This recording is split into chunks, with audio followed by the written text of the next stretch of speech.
Hi there, I'm Fernando Pereira, and this video continues a three-part series about how innovation happens in the design and implementation of compilers. Last time, we saw how fast hardware, programming languages, and compilers are evolving. This time, we take a closer look into the partnership between academic researchers and software engineers working in the industry to see how these innovations end up finding space in the implementation of compilers. So the goal now is to discuss this question: where does innovation come from? This question is interesting if we remember that most compilers tend to be open source and free. So essentially, we are talking about an industry where the Beatles and the Ferraris, which are available for selling, cost basically the same thing, which is $0. And yet, this ecosystem thrives and flourishes. So, how is that? How is building these Ferraris that we can acquire for free ever possible? In a way, these Ferraris, the compilers that we use, are built in the industry, in the software industry, I mean.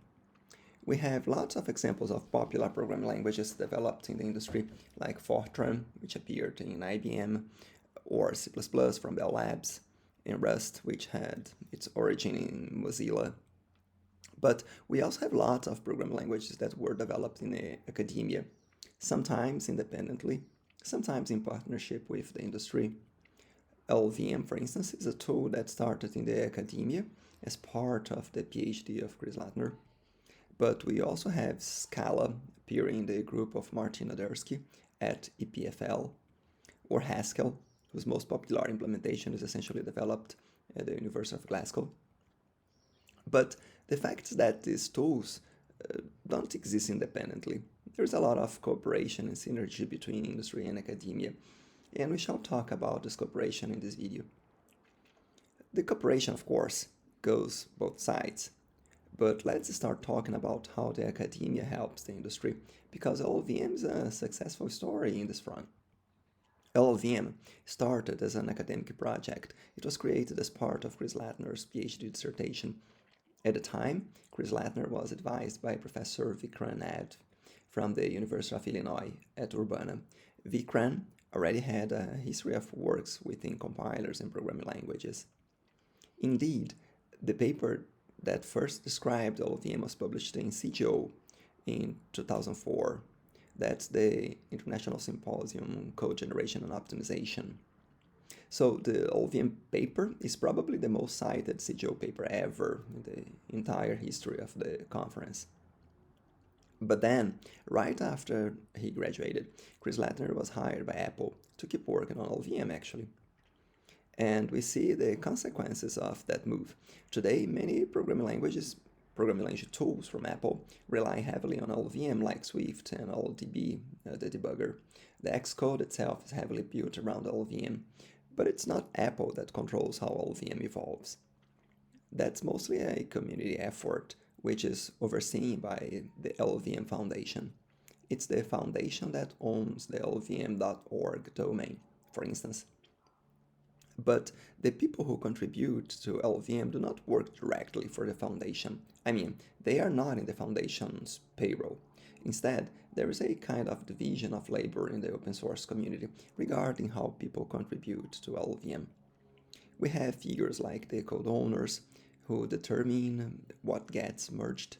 Each specific part of the LLVM infrastructure has its code owners, like the Clang frontend, the IR, and MLIR, which is a newer addition to the whole LLVM infrastructure.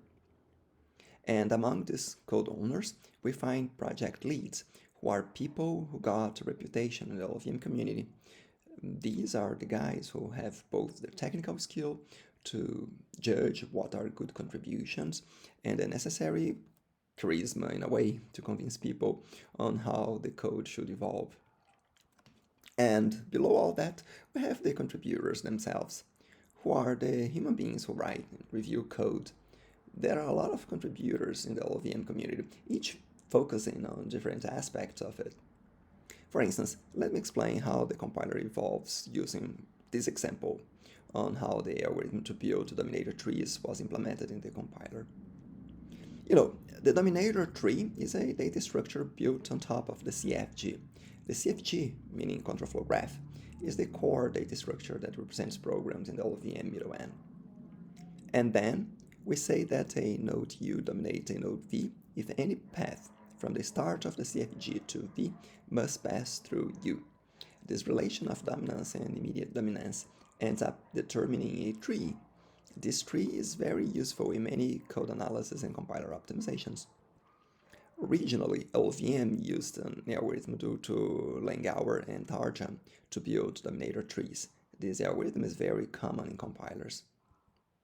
But in 2017, Jakub Kiederski implemented a newer algorithm. Jakub was a contributor of LLVM then. He posted his request for comments on the LLVM mailing list, and lots of people commented on it. He was proposing a rather important change, replacing Langauer Tarjan's algorithm altogether to use a newer algorithm to build the dominator tree. This new algorithm was based on Georgiades' PhD dissertation, which proposed a new method to build the dominator tree. Eventually, the contribution was accepted, and today Georgiades' algorithm is part of the LLVM codebase. But interestingly, these two algorithms, Langauer and Georgiades, were both described in academic works and ended up becoming part of a major compiler infrastructure. An infrastructure that accepts contributions from many important big tech companies, not only from Apple, but also from Google, Microsoft, Meta, and many more. For instance, as we had already explained, Apple contributed Swift and also the LDB debugger to the LLVM community. From Google, that community got also many contributions, including MLIR, which is super popular, not only in research, but also in the industry. Meta engineers have implemented Bolt, which is now part of LLVM. Bolt's a binary optimizer. It takes in a binary file, and executable, and then performs optimizations such as realigning basic blocks and functions to improve locality in the instruction cache, for instance. And companies like AMD, Intel, NVIDIA, and ARM have contributed main backends to the LLVM main tree. Interestingly, we find papers signed from authors working in these companies in CGO 2024. For instance, CGO stands, again, for the International Symposium on Code Generation and Optimization. That's an academic conference that publishes papers related to compilers. And that's not really a coincidence. Lots of authors of papers published in CGO 2024 are affiliated with companies including Microsoft, Uber, ARM, Google, and many more. That's a general trend in CGO. Historically, many CGO authors work in the industry. I went over the proceedings of CGO 2024 and saw that 60 authors of 16 out of 37 papers work in the industry. And that's a nice example how the industry contributes back to the academia. I will illustrate this trend with an example that I got from Meta, the company that owns Facebook, Instagram, WhatsApp, and such. In the beginning of Facebook, back there in 2004, the server ran in PHP. That's mostly fine. PHP was the tool back then to build server-side applications.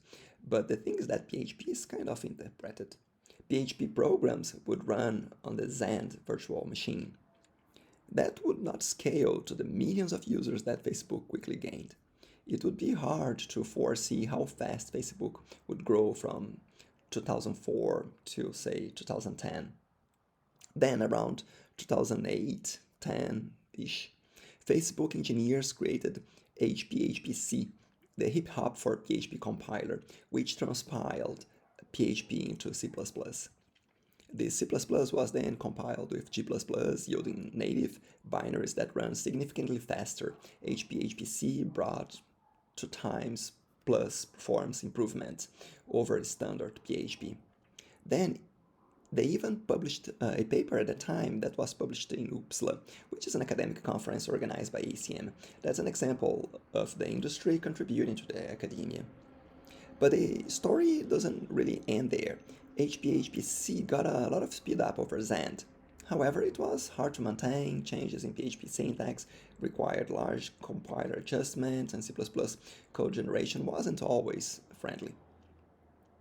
And then around that time, they came with the idea of creating a virtual machine to run these applications.